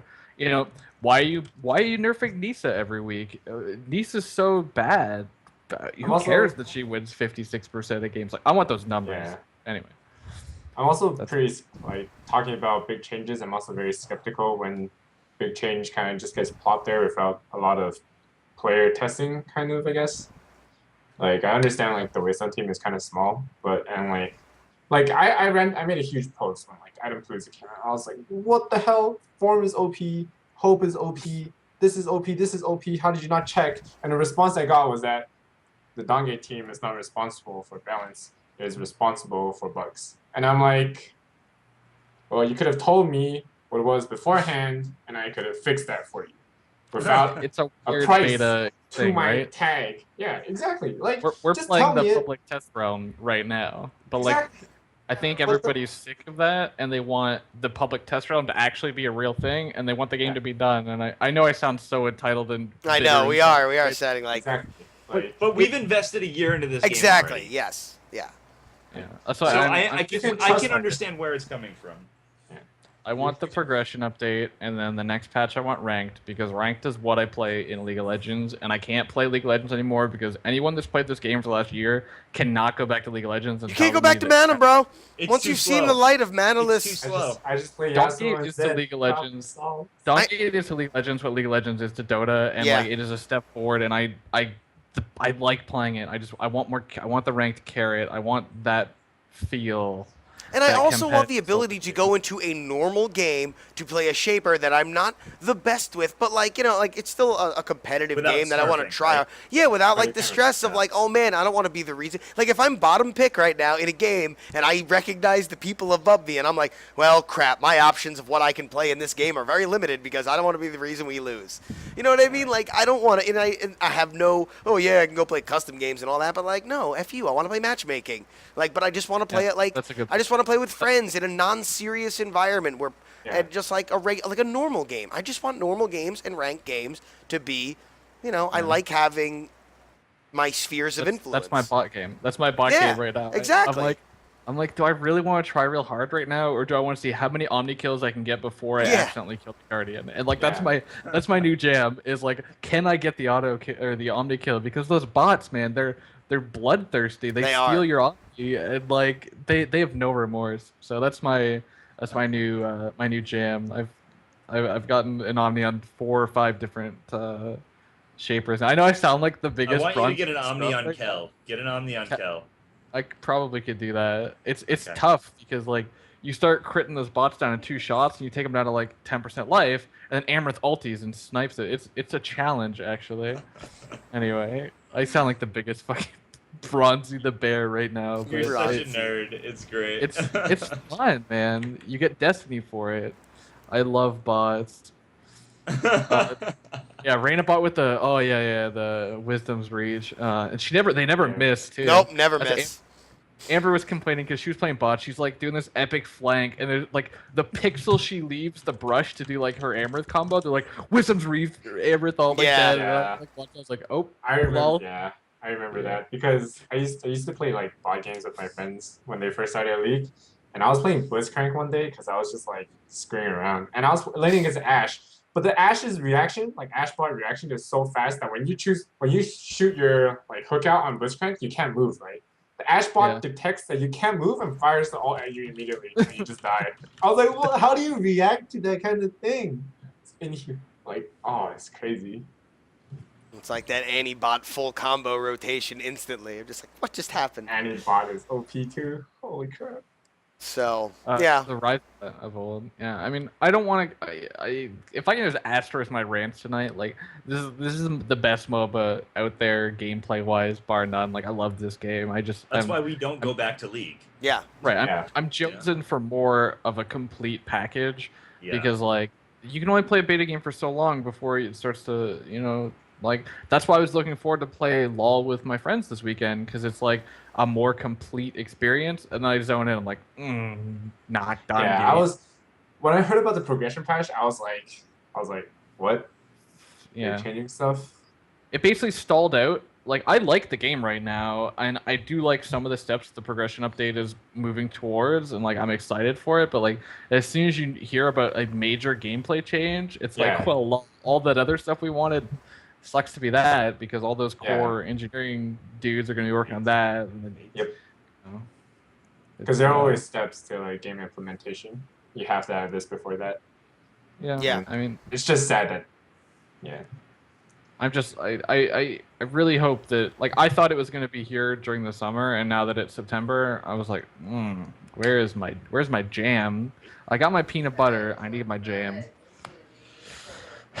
Anyway, Yeah, man. so- And it's Sorry. just and us too. Like for Sorry. those of you, like we are some of the oldest players in the game, so we've kind of seen a lot of reiterations of the game, and we've been here kind of since the beginning, and it's just like we're just ready for the next thing. We've been in this post item palooza growth period where there's conventions and things going on, but like we're adding more shapers and all the there's all this little stuff. It's like it's kind of trickling in, but like we're ready for the flood again. Like map V2 item palooza, like that was a legit flood. Like we're it's been that was what, February, so that's 6-7 months ago now. So it's like we're ready for a big Why don't we check healthy the MOBA dosing. champion We have the patch- MOBA champion patch notes. patch tracker. history tool where you can Patch track every history. change ever made. Yeah. So yeah, that's where we're kind of at with that. I'm gonna kind of start moving into wrapping up the show at this point, so we can go into QA from chat. So if chat has any questions or anything they want us to cover, we can do that now if you guys want to do that. So yeah, ask yo questions. Yeah. So it was February. So Yeah, February. That's what I thought. it's a solid 6 months, and it's 6 months since a major game change that we're now doing another major game change. I think that's the stalled timing. Obviously, they want to get it right. So. And I mean, they've been that's doing a lot of stuff since then. It's not like they've been doing nothing. We've gotten all this lore stuff. Obviously. Like they're trying to do a lot of things with a small team of people. Yeah.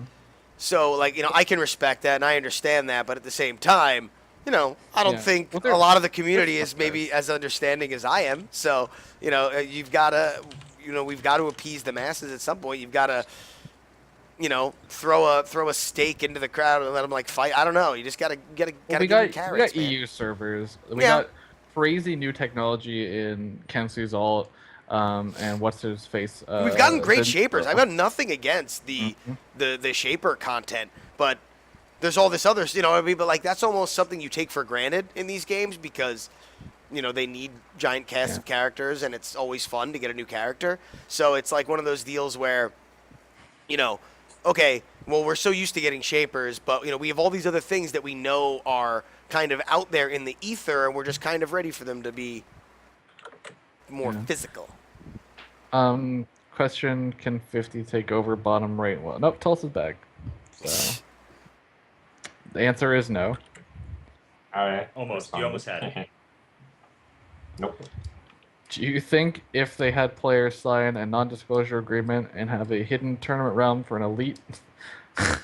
No. That's too exclusive. I love that. I don't like an exclusive elite things. Few. Do you think it would benefit balancing? I think like exclusivity is good in some situations, but not in this one.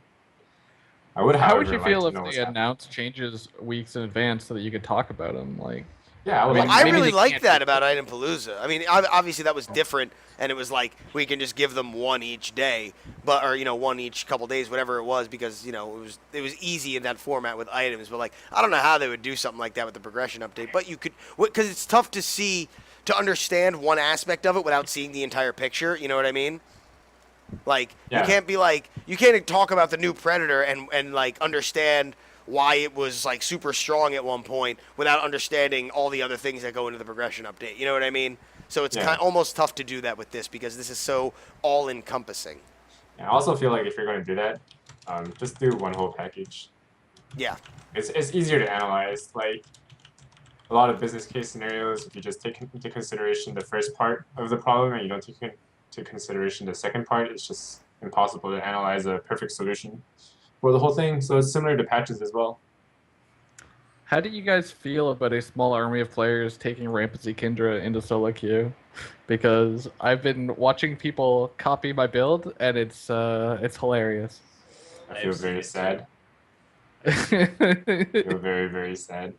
I was streaming the other day and just started building Rampancy first on my mages, like Amaranth. I was like, boom, Rampancy first item, and nobody was Oh my questioning it either. God. Yeah. Do you think they should That's it. stream progression patch to see what is currently get feedback? And they used to do that, didn't they? They used to like sneak peek shit. Like, doesn't that freak But you guys out that they haven't sneak I peek think they're progression too update afraid yet? of, because everyone's so good at catching leaks. Yeah. They don't want to go on that and show something Also that they feel that don't way. want to show yet. But I mean, like, if that's how they used to do it, are they just not doing that anymore? Are we actually that far away from progression update? Like, that scares me. I don't know. Yeah, Yeah, that's feel how like I it- feel. I just feel Yeah. like Oblivion is ahead of me for Dongate related items, and because of progression patches, like no timelineness, they'll just never know, and that sucks because Yeah. fear is what you never know. yeah. Plus, there's a ton of things that people have been wondering about for a while. Like, they're like, oh, we're totally looking at the blessing system, and we'll find out a way to make it better, and like, the crafting currency. Like, I feel like there's like this floodgate of things that's just gonna come streaming Yeah. out in the fall, and like I hope it's soon. Yeah. Because It's like a restlessness hope too what it within the does- community. I hope it reinvigorates everybody instead of pushes people away. I hope people can have an open mind and go, you know what, they've been doing this, and I like this game, and I trust these developers as much as I do because I've been playing the game for as long as I have. I am going to just trust that this is not complete crap, this change, and then they're going to keep playing the game. I really hope it reinvigorates people. I hope they get excited as opposed to Turned off. Start trying to say stuff like, I knew this was going to be bad. Oh, I saw it coming from a mile away. Oh, you know that's Like, going to happen regardless. It's It'll going to always happen, happen. but it just Yeah. kills me that people have that kind of an ego where they think it's going to be poop because, it's not what they're used to. Mhm. because it will. I mean that's a solid fear. I mean, if Yeah. things are that, like, people fear change, and if you make a really cool system that's so different that nobody likes it because it's too different, then you have to like scrap that system. So Right. like the respawning bindings was like an inverse example of that. Everyone's like, we totally thought that was the best, but like, well, actually, it was a bad idea. And then you have Yeah. the other Yeah. thing where they're like, We oh, we kinda totally figured thought that that was a out. bad idea, but like maybe in the end it's good. Like, I've heard some of the struggle that they went through trying to explain that they weren't gonna have mana on everyone in the game. Like that, Mhm.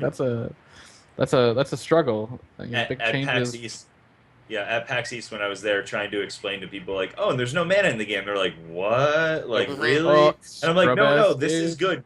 And like trying to explain why it's good and what it does for the game, they didn't believe me. I was like, listen, you just need to play a game, and you're gonna feel like you're just gonna slide right in. It's gonna be accessible. It's gonna be faster. It's gonna be fun. And then Get they dumpstered. No, well, they got dumpstered because nobody knew what they were doing except for the people who had been back 25 times, to the booth. But Yeah. at the end, oftentimes people were like, "Yeah, that was actually really cool. That felt really good." So I mean, you just gotta like go in there with an open mind and be willing to try something out more than once because you may not like it on the first try. Yeah, Uh, I agree. That's why I Right. always like I praise the gameplay unequivocally. Like, I state as a fact, it's more fun because when I go back and play LoL, and I was playing Lux this weekend, and I go and I'm like, but this is just like Zalgus. I do my Q and then I do my E, and it's so fun. But like now I can't do it anymore, and that's chat seems to be agreeing. No mana equals win. It's like, It is, but and, I mean, I noticed it, just to reiterate, in Gamescom too, when I was in Germany, and like explaining to the kid in the Timo hat why he should try out Dawngate, and I'm just like, dude, oh, you know how in like League of Legends, like you run out of mana? Like, well, you don't do that in this game. Like, what do you mean there's no mana? You know what I mean? Like trying to explain that to me, it's like such a that's Uber. yeah, das Ubershopper. So. And that's so maybe that would be something cool that Yeah. the community would really like if they just streamed something on like the test realm or whatever they use the They sandbox. should go back to that. I mean, I think just, that's a like, cool just thing. wish we It had gives more people that inside DS look, and feed I mean, whatever they can plaster a million disclaimers, work in progress, not finished. Like you can get Remember the point map? across. The gray box. Oh map yeah, that they- Do you think the game's too mature now that like they're just too afraid to do that? Like, people see this game, it like, looks too this has been unprofessional out, or something. this has been out for a Yeah. year and a half. What the hell? I mean, maybe it is too late. Maybe that indie community is dead. I just Like, I we- just want Rank to come out. I want Draft to come out. mode. Yeah, I'll be Yeah. happy. You know what? Yeah. Scratch the progression update and just work on the spectator mode and the rank high. And then when Well, the first Dawngate season is over, you can put the progression patch in. I feel like the progression update has to be soon. Like, there's If it's no not reason. soon, I will be very sad. It's definitely got to happen this year. Like it really needs to happen this year. If we say it enough, maybe somebody from Waystone in Right. chat will just be like, Wait, yeah, can we shut say the it fuck up. 3 It's coming. times? Can we It's say it coming 3 next times? Shut the And fuck up. it just happens? It I just hope appears? so. It's like when you say Gasty 3 times and spin around in a mirror in a bathroom. He appears. is so deep in Diablo right now. Is he? Diablo's the best. I roll my barb again. Amber's on a leaderboard in Diablo. I thought you guys should know. What? Thanks, Amber. I was wondering. We do get a new shaper next week too. Well, we should be I getting a think. reveal. New this Sharper. Friday. I like new yeah. Sharpers. Guys, how many Sharpers do we have now? Oh, Dave, Paradox. don't joke like that. Don't. You Don't guys want joke Professional like Day that. This year? Yeah. You mean son of a- December 29th or 31st? We have 32. Damn. 32 Sharpers. Oh, thank Yeah. you. Oh. 32 now, yeah. Yeah.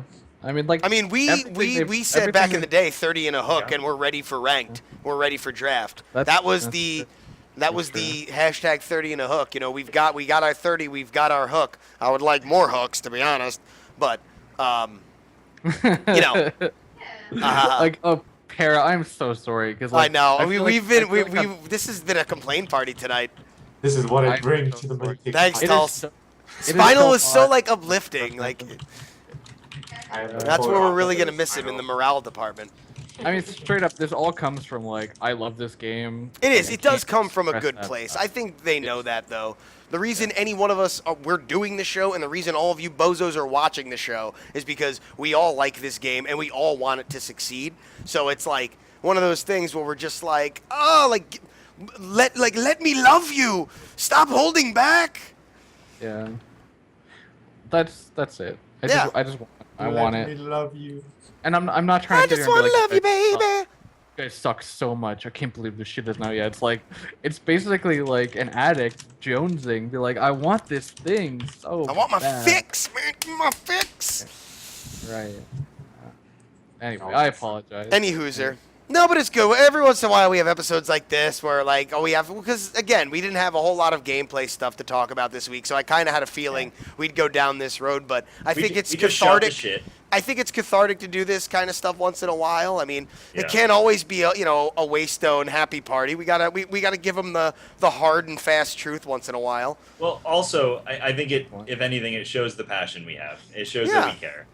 We Without want doubt. this. We want more. Give us more. Feed me. Yeah. Wisdom. On the bright side, there aren't a lot of game-breaking bugs. That's true. No, and as far as Trash. balance goes, I mean, I think the game feels relatively balanced. balanced, shaper Why is Wait, whatever wise. you Bullock want. still so strong? Why Bullock? can Bullock? He one shots Fuck me. with? If he catches me, I'm dead. Because he's magic, and you build armor. Yeah, that's probably not true. Actually, I get retribution. I love retribution. I don't know. So we're gonna go into wrap up now. I've got a couple NISA codes and Gamescom word skin codes if people want them. Do it. We can do that. So let me go. go into the night boot. What do I got here? I got I'll give away 3 NISA codes. How about that? People seem to like that more. Vulak. If you already have the NISA skin and you want Gamescom word skins, I have like a bajillion of those, so just let me know if you win or whatever. It's not Voklu. I hate you all.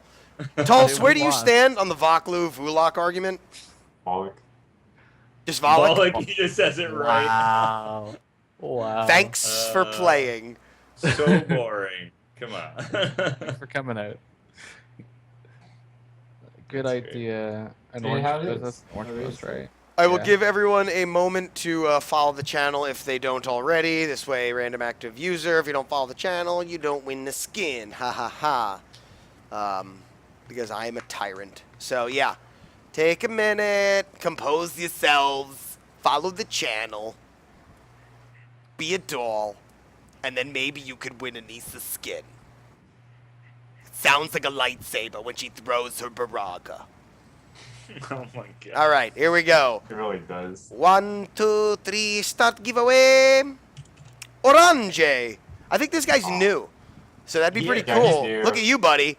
Yeah. He's new. Just followed, and look, you're already winning crap. So I think you're. He won a Crystal Wasteland Awards game in my stream the other night. Did he? Did he? Well, Nice. somebody's lucky. Oh my God! I better go get a lotto ticket. Yeah, buddy. You're gonna make it. All right, here we go. I'm gonna send you the code in your Twitch mailbox, Reno. You go to dawngate.com/redeem and put this code in with the dashes, or else it won't work. And I think caps matter What's too. the number spam going on? And it's not I don't because know. you guys are. Uh, I think it's because of the discussion we had the other day about random user versus random number, and everyone just wanted to spam numbers because we said we didn't like it. number spamming I is love fun, I guess. All right, Aranjay, here's your NISA code, friend. Make sure it works. First time watching you guys, but hopefully not last. Yeah, He's now like, you better guys come just back. bitch nonstop. I love bitching. Yeah, you better come back, Aranjay. I'm gonna that's remember salt. your name. Does anyone else Moya and Blitz? Classic. All right, Uh, random active user giveaway going again. Give people a moment to compose themselves. Ba-ba-da-ba-ba-ba-ba-ba. Start giveaway. Psych out 40. Psych out 40. Nice. Friend, Congratulations. I don't know if you're here, if you're AFK. I'm gonna send you the code anyway. he's here. So deal with it. I'm gonna feel so bad if Wasteland goes out and like lays out their full schedule due to community feedback, and then like we bitch a week later. We're like, why'd they do this? They didn't hit the target. Like hopefully we don't pressure them into something bad. It's never Because I our know- intention. Just talk to us about it, and then we'll make sure it's not bad. That's true. Yeah. I mean, if their stance is that we are the ones who are balancing it via lots and lots of numbers and input, then yeah, show us. If not, then get it as close to right as Don't possible. you know that our podcast then balances show this us. game? Our You what? do get NISA. If you put the code in, you get the skin and NISA. So you double win, Psych out. Psych out. Double That's win. 1,800 Destiny worth. You just Plus got so much actual money. monies. So much. You don't even know how much you got for free. All right, You one made more more. money than me in a tournament, man. Come on. Yeah. City. Wow, bro. Rigged. I thought Wow. I thought we were Alright, friends. Rigged. I thought. City, that- He said pass. Yeah. What a City, is pro. that 401 from Rhode Island?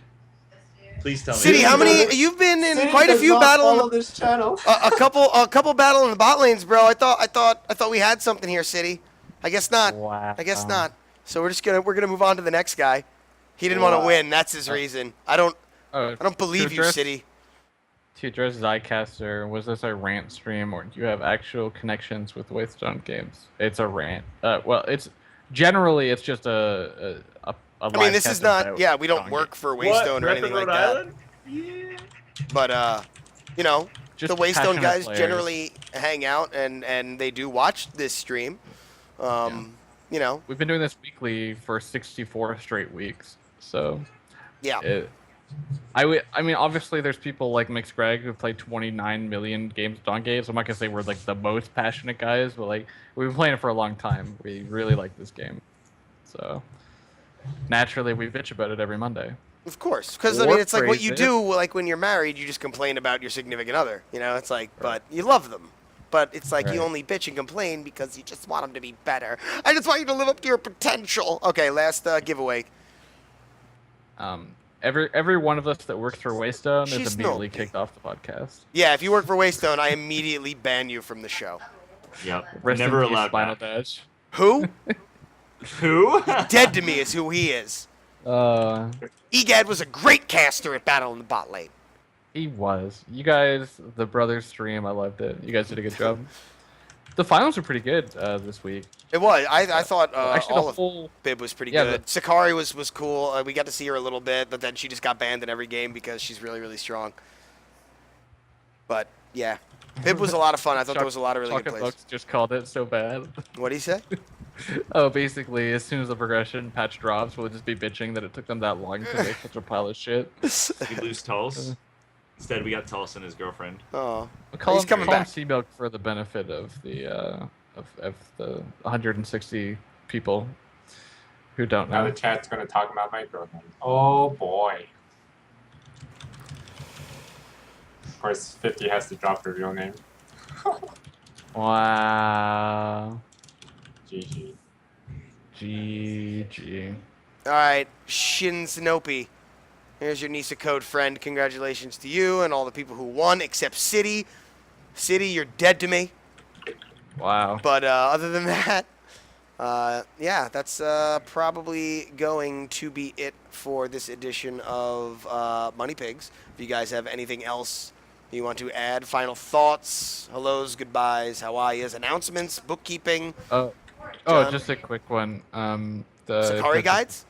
Yeah, the Sakari Guide contest, starts tomorrow. I'm trying this week where we're just having a 1 week window, so that guides that maybe haven't been updated in the last 2 weeks will fall away. So just make sure you update your guide sometime between tomorrow and next Monday.